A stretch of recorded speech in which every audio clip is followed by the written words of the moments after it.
Hello everyone, আশা করি সকলে ভালো আছো এবং সুস্থ আছো। আর তোমরা দেখতে পাচ্ছ যে এসএলএসটি ফিলোসফি দাস কাদাম এরকম একটা নাম নিয়ে আমি এসেছি। এমসিকিউ ক্লাস চলছে, যেটা 47 নাম্বার ক্লাস চলছে, টোটাল এমসিকিউ ক্লাস। আর এই যে আলোচনাটা চলছে আর কি, এটা আহ, 10, অর্থাৎ এই 10 দিন একটা এমনই ক্লাস চলবে যে ক্লাসটা ভীষণ গুরুত্বপূর্ণ পরীক্ষার জন্য। তুমি যে প্ল্যাটফর্মে রয়েছো সেই প্ল্যাটফর্মটার নাম হলো ইয়োর ফিলোসফি, এবং এটাই একমাত্র free online learning platform West বেঙ্গলের মধ্যে। এছাড়া কিন্তু আর দ্বিতীয় কোনো ফ্রি অনলাইন লার্নিং প্ল্যাটফর্ম নেই। বাদ বাকি সবাই তারা পকেটের কথা চিন্তা ভাবনা করে, আমি একমাত্র যে অসভ্য মানুষ, যে বিনা স্বার্থে সকলের কথা ভাবি। গালমন্দ খেতে হচ্ছে ইদানিং, খাচ্ছি, তাতে আমার তাতে কি, যে বলছে তার মুখ ব্যথা হবে। তো দেখো, আহ তোমাদের কাছে প্লেলিস্ট গুলো রয়েছে।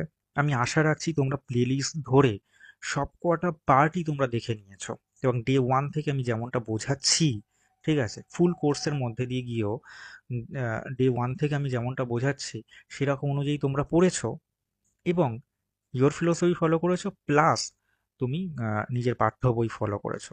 অন্যান্য চ্যানেলগুলোতে তারা কিন্তু নির্দিষ্ট কিছু বিষয় আলোচনা করেছেন, এবং সেই ক্ষেত্রে কিন্তু আহ, তুমি খেয়াল করে দেখবে তারা ওই বরাবর পকেটের কথা চিন্তা ভাবনা করে আহ, তাদের মতামতগুলো দিয়ে থাকেন।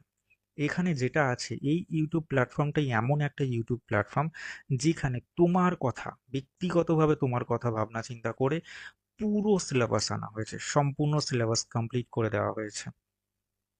আর কোথাও এতটা সুবিধা, এতটা সুযোগ সুবিধা কোথাও নেই। তাই আমি মনে করি, অন্ততপক্ষে নিজের মনে করে হলেও, নিজেদের স্বার্থে হলেও এই চ্যানেলটিকে সাবস্ক্রাইব করে দিও। যারা এখন অবধি করেনি তাদের বলছি সাবস্ক্রাইব করে দিও। ভিডিওটি ভালো লাগলে একটা লাইক আমার প্রাপ্য, কারণ আমি অনেক পরিশ্রম করে তোমাদের জন্য এনেছি। আর হচ্ছে আহ, অবশ্যই বন্ধুদের সাথে শেয়ার করে দিও। আর ইয়োর ফিলোসফিকে তুমি ফলো করবে এই জন্যেই যে আপকামিং আরো অনেক নোটিশ আসবে, আর হচ্ছে প্রচুর পরিমাণে বইয়ের পিডিএফ গুলো তোমরা কিন্তু টেলিগ্রাম চ্যানেলে পেয়ে যাবে। তাই অবশ্যই কিন্তু নিজেদের স্বার্থে টেলিগ্রাম চ্যানেলে জয়েন করবে, আর সাবস্ক্রাইব করে রাখবে, এটাও তোমাদেরই স্বার্থে। কারণ আপকামিং আরো অনেক অনেক বেশি বেশি বিষয় আছে যেগুলো আমার মাথায় আছে। অবশ্যই সেই রকম চিন্তা ভাবনা তোমাদের জন্য এনেছি, যেগুলো সকলের কাজে লাগবে। হয়তো কিছু কিছু অংশ কারো কাজে না লাগলেও ওভারঅল কিন্তু সকলের কাজে লাগবে, যদি গড়ে ধরি আর কি, সবার কাজে লাগবে। আজকে আমি প্রশ্ন তাহলে শুরু করছি, কারণ সময় তো আর বেশি হাতে নেই। অধিক সংখ্যক আমি বলেছি সোশ্যাল মিডিয়াতে দেওয়া একদমই উচিত নয়। এই ভিডিওটি দেখবার পরে সাথে সাথে মোবাইলটিকে বা যে ডিভাইসে দেখছো ডিভাইসটিকে সরিয়ে রাখবে, রেখে আবার কিন্তু নিজের পড়া করবে।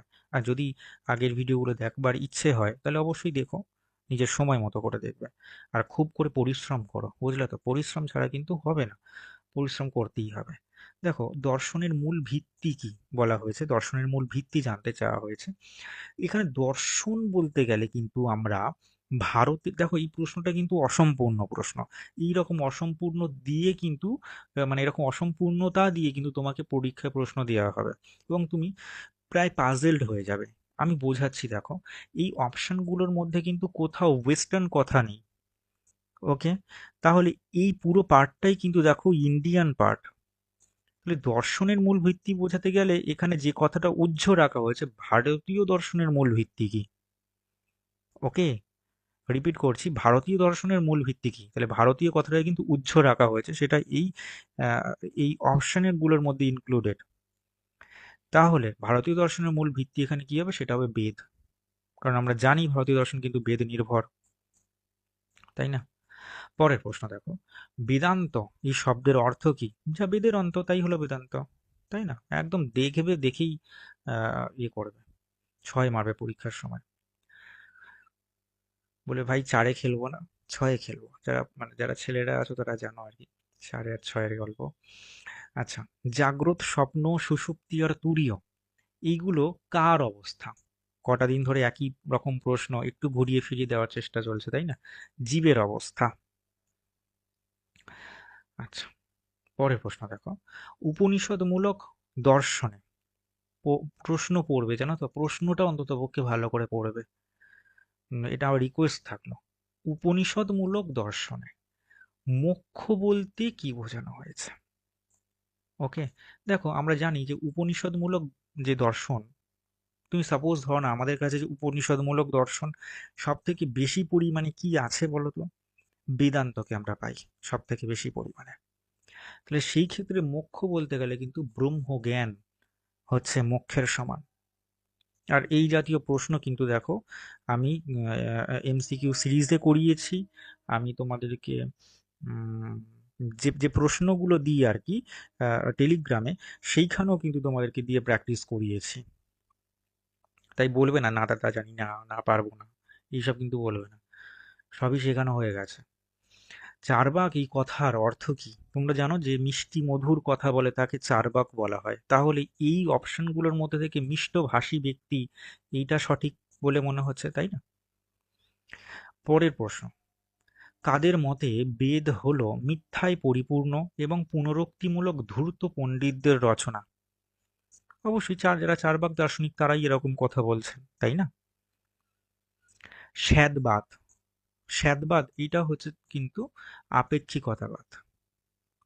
জৈন দার্শনিকরা কিন্তু শ্যাদবাদের কথা বলছেন, তারা রিলেটিভিস্ট, আমরা এরকম বলে থাকি।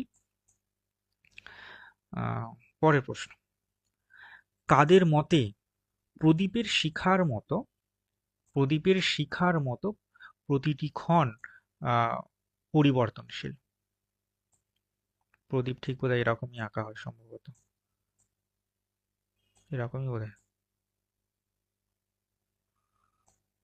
ঠিক আঁকলাম তো কি জানি, আঁকতে আঁকা ভুলে গেছি বুঝলে তো, সেই কোন ছোটবেলায় গিয়ে তখন আঁকতাম, তারপর সব ভুলে গেছি। একটা শিখা আর একটা শিখাকে উৎপন্ন করে পরে আবার নিজে বিনষ্ট হয়ে যাচ্ছে। তাহলে এইভাবে কিন্তু পরিবর্তন হচ্ছে বৌদ্ধ দর্শনে। তাহলে কাদের মতে প্রদীপের শিখা জীবনের প্রতিটি ক্ষণ ও পরিবর্তনশীল? উত্তর কিন্তু বৌদ্ধ। ওকে, পরের প্রশ্ন, আসলে ফিলোসফি পড়তে গিয়ে একটা সময় এসেছিল জানো তো, ফিলোসফি পড়তে গিয়ে অনেক কিছু ছাড়তে হয়েছে, জীবনে অনেক কিছু ছাড়তে ভুলতে হয়েছিল। আমার জীবনে প্রচুর এরকম ঘটনা আছে, প্রচুর চড়াই উতরাই এসেছে লাইফে। যাই হোক, চলো, বৈশেষিকরা পদার্থকে দুটো ভাগে ভাগ করেছেন। একটা যদি ভাব হয় তাহলে অপরটা তাহলে কি? অভাব। গতদিন কিন্তু আমি এই সম্পর্কে বুঝিয়েছি, তাই না? বৈশেষিক দর্শন হলো বহুত্ববাদী এবং বস্তু স্বাতন্ত্র্যবাদী, আমরা জেনেছি। আচ্ছা, এই বহুত্ববাদী বলতে গেলে কি বোঝাচ্ছে বলো তো? পরমাণুকে কিন্তু ওরা স্বীকার করছেন, জানো? ঠিক আছে, মানে যদি বলি ইন্ডিয়ান অ্যাটমিস্ট ফিলোসফার যদি আমরা কাউকে পাই, তাহলে কিন্তু কণাদমণি থেকে শুরু করে বাদবাকি যে সকল বৈশেষিক দার্শনিকদের নাম উল্লেখযোগ্য তাদের সকলকে তার মধ্যে আমি ইনক্লুড করে দিতে পারি। ঠিক আছে, তোমরাও পারো নিঃসন্দেহে। এবার দেখো, বৈশেষিকও হলো বহুত্ববাদী এবং বস্তু স্বাতন্ত্র্যবাদী, কিন্তু তারা ড্যাশ নয়। ড্যাশ নয় মানে কি? তারা কি কখনো জড়বাদী? জড়বাদী তো নয়। কারণটা কি? কারণ তারা হচ্ছে আধ্যাত্মিক দ্রব্যকে স্বীকার করছেন, ঈশ্বর আত্মাই যাবতীয় সমস্ত বিষয়কে স্বীকার করছেন, তাই না? কিন্তু জড়বাদী কিন্তু নয়। জড়বাদী তাহলে কারা হবে? যারা চার্বাক হবেন, তারা জড়বাদী। সাংখ্য মতে মূল কারণ কোনটি যা থেকে সবকিছু সৃষ্টি হয়েছে? দেখো, প্রকৃতির সংজ্ঞাই কিন্তু এরকম ছিল, অমূলম মূলম, তাই না? প্রকৃতিই হচ্ছে একমাত্র মূল। আচ্ছা, পরের প্রশ্ন দেখো, সাংখ্যমতে পুরুষ, এই পুরুষের ব্যাখ্যা চাইছে। পুরুষ, পুরুষ তাহলে কি? পুরুষ হচ্ছে যিনি চেতন থাকবেন, যিনি ভোগ করবেন, ওকে, এবং যিনি নিষ্ক্রিয় হবেন। আর প্রকৃতি কি? প্রকৃতি হচ্ছে অচেতন হবে এবং সক্রিয় হবে, এটা প্রকৃতি।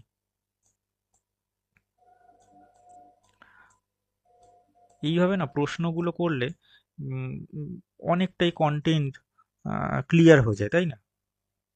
তবে সেটা সঠিক প্রশ্ন, এমনটা নয় যে ওই বাজার চলতি যে পচা বইগুলো আসছে, এবং কি জঘন্য থেকে জঘন্যতম বইগুলো, একটা থেকে আর একটা কপি পেস্ট করে তার ষষ্ঠী পুজো করে ফেলেছে বইগুলো। শুধু পাতার পর পাতা, দেখো আমি এত মোটু একটা বই নিয়ে এসেছি। আরে ভাই মোটু, এই পরীক্ষার টাইমে এই মোটু বইটাকে যে মানে তোমাকে সলভ করতে দিচ্ছে, এরকম একটা অবস্থা। আর ওই মোটু বইটাতে ভুলে ভরা, জঘন্য থেকে জঘন্যতম এক একটা বই, সাংঘাতিক সাংঘাতিক অবস্থা। মানে বইগুলো দেখলে মনে হবে যেন এই পাহাড় বোধহয় ডিঙানো সম্ভব নয়, এরকম একটা ব্যাপার। আর ওই এক একটা প্রশ্ন এত বিদঘুটে, কি বলি আর কি, ভুলে ভরা সব এক একটা বই। ওর থেকে বরং যদি এক পাতা যদি তুমি পড়ো, তোমার কাছে যে টেক্সট বই আছে সেটা যদি পড়ো তাতে লাভ হবে, কিন্তু ওটা পড়ে একদম মানে নৌকা ডুবে যাবে। পরের প্রশ্ন, ঈশ্বর এবং ব্রহ্ম এই জগতের কারণ হতে পারে না। ওকে, কি হতে পারে না? ঈশ্বর আর ব্রহ্ম এই জগতের কারণ হতে পারে না। এটা কাদের মত? দেখো, ন্যায়, যোগ, সংকট বা এই যে তিনটি পার্ট রয়েছে, এরা কিন্তু ঈশ্বর ব্রহ্মকে কোনো না কোনো ভাবে মানছে মানছে না, এইভাবে কিন্তু চলছে। কিন্তু দেখো, নিরীশ্বরবাদী কিন্তু আমরা সাংখ্যকে পাই। ঠিক আছে, সাংখ্য কিন্তু এক্ষেত্রে নিরীশ্বরবাদী। তাহলে উনি কিন্তু মানে ওনারা কিন্তু স্বীকার করছেন না। পরের প্রশ্ন, এইভাবে না প্রশ্নগুলোকে ভালো করে পড়বে, দেখবে তুমি পারছো। নিত্য চৈতন্য, নিত্য চৈতন্য হলো ঈশ্বরের অবিভাজ্য গুণ, কিন্তু সার সত্তা নয়, সবটা নয়। এটা কোন সম্প্রদায়ের মত হবে? উত্তর হচ্ছে অদ্বৈত বেদান্ত। পরের প্রশ্ন, রামানুজ নিরপেক্ষবাদের সাথে ব্যক্তিগত ড্যাশের সামঞ্জস্যপূর্ণ যুক্তি দিয়েছেন। এই ড্যাশের বলতে গেলে কি বোঝাচ্ছে বলতো? ঈশ্বর। কেন ঈশ্বরের কথা বলছেন? আমি আগেও একবার বলেছি, আবারও বলছি, রামানুজ কিন্তু ঈশ্বরবাদী দার্শনিক, এবং তার মতে ঈশ্বর কিন্তু বিষ্ণু বা নারায়ণ। কারণ এই যে আহ, আহ, মানে ঈশ্বরকে অস্বীকার করে লেখবার প্রবণতা আমরা কিন্তু শঙ্করের দর্শনে আমরা দেখতে পাই। ঠিক আছে, তিনি ব্রহ্মকেই ঈশ্বরের সাথে যুক্ত করে দিয়েছিলেন। কিন্তু তারপরে যে সকল দার্শনিকরা, তারা কিন্তু সবাই ভক্তিবাদী দার্শনিক, এবং তারা সকলেই কিন্তু ওই ব্রহ্মকে বলছেন যে ওই ব্রহ্মকে মানছে, কিন্তু এই ব্রহ্ম হচ্ছেন ঈশ্বর, এবং সেই ঈশ্বরকে না নারায়ণ বা বিষ্ণু, এইভাবে কিন্তু ওরা স্বীকার করে, এবং ওরা সবাই কিন্তু বৈষ্ণব ছিলেন। ঠিক আছে, পরের দর্শনের মানে প্রশ্নটা দেখো, গান্ধীজির মতে সর্বধর্ম সম্ভব, এই সর্বধর্ম সম্ভব এই কথাটা তাহলে উত্তর কি? এই কথার উত্তর হচ্ছে সকল বা সমস্ত ধর্মের সঙ্গে সমান ব্যবহার করা। সর্বধর্ম সম্ভব কথার অর্থ হচ্ছে সমস্ত ধর্মের সঙ্গে সমান ব্যবহার করা। তাই তো হওয়া উচিত। কিন্তু দেখো বর্তমানে কি যাতা অবস্থা। মানে এ যদি একটা ভিনধর্মী হয় তাহলে তাকে যেন অন্য নজরে দেখা একটা প্রবণতা চলছে, খুবই উম, খারাপ। আর এই সকল মানুষরা, তা কিন্তু মানে এমনটা নয় কিন্তু, মানে এই যারা ফেসবুক জগতে পিএইচডি লাভ করা মানুষজন, কিংবা হোয়াটসঅ্যাপ জগতে পিএইচডি লাভ করা মানুষজন, তারাই কিন্তু এর মধ্যে বেশিভাবে ইনক্লুডেড হয়ে গেছে। কিন্তু দেখো, আরো অনেক মানুষ আছে, গ্রামের ভালো ভালো মানুষজন, দিব্যি একে অপরের সাথে মিলেমিশে থাকে, কোনো অসুবিধা নেই। কিন্তু এই উঠতি ছেলেপুলেগুলো যত নষ্টের মূল, তারা প্রভাবিত হয়ে যাচ্ছে এই সমস্ত ফেক নিউজ দ্বারা প্রভাবিত হচ্ছে। দেখো, গান্ধীজির মতে নিম্নলিখিত সত্য কোনটা? এটা দেখো, গান্ধীজির মতে নিম্নলিখিত সত্য হচ্ছে, তোমরা খেয়াল করে দেখবে, god is truth, truth is god, এইরকম একটা লাইন তোমরা পড়েছিলে না? তাহলে দেখো, ঈশ্বর হলেন হলো সত্য, বা হলেন সত্য, বা সত্যই হলো ঈশ্বর। যখন এরকম প্রশ্ন আসবে, একটা বার অন্তত পক্ষে, যদি অচেনা প্রশ্ন থাকে, একটা বার অন্তত পক্ষে ইংরেজিটা একবার দেখে নিও। আমার কিন্তু রিকোয়েস্ট থাকলো সকলের কাছে। কে বলেন দ্রব্য হলো গুণের সমষ্টি? গুণের কথা বলছেন কিন্তু, হ্যাঁ। উত্তর কিন্তু হিউম। ওকে, এথিক্স, এই যে গ্রন্থটা, এই গ্রন্থটির লেখককে স্পিনোজা। তোমাদের কাছে কিন্তু সম্পূর্ণ চার্ট আছে যে মানে কে কোনটি লিখেছেন। একজন অভিজ্ঞতাবাদী দার্শনিক হিসেবে জন লক দাবি করেন যে আমাদের সমস্ত জ্ঞান নিঃসৃত হয় সংবেদন অথবা প্রতিফলনের দ্বারা। দেখো, জন লকের দর্শনে কিন্তু আমরা সংবেদন এবং প্রতিফলনের কথা আমরা পাচ্ছি। লাইবনিজের দর্শনেও কিন্তু আমরা সংবেদনের কথা পাই। এছাড়াও কিন্তু আমরা আরেকটি কথাও পাই, সেটা হচ্ছে কি বলতো? সেটা হচ্ছে আমরা নির্জ্ঞান মনের প্রসঙ্গ কিন্তু আমরা পাই। হুম। আচ্ছা, যাই হোক, আজকে কিন্তু বাবা এই অবধি থাকলো প্রশ্ন। আহ, আশা রাখি যে কালকে আবারও একটা নতুন ভিডিও তোমাদের কাছে নিয়ে আসতে পারবো, যদি শরীর টরীর সুস্থ থাকে। আর সবাই ভালো থেকো, সুস্থ থেকো। দেখা হবে আবারও নেক্সট ডে, কারণ 10টা দিন আমি টানা, যেমন টানাই তো পড়াচ্ছি, টানা এরকমই তোমাদের বোঝাতে থাকবো। সবাই ভালো থেকো। আর শরীরগত দিক থেকে, মনগত দিক থেকে, সব দিক থেকে ভালো থেকো।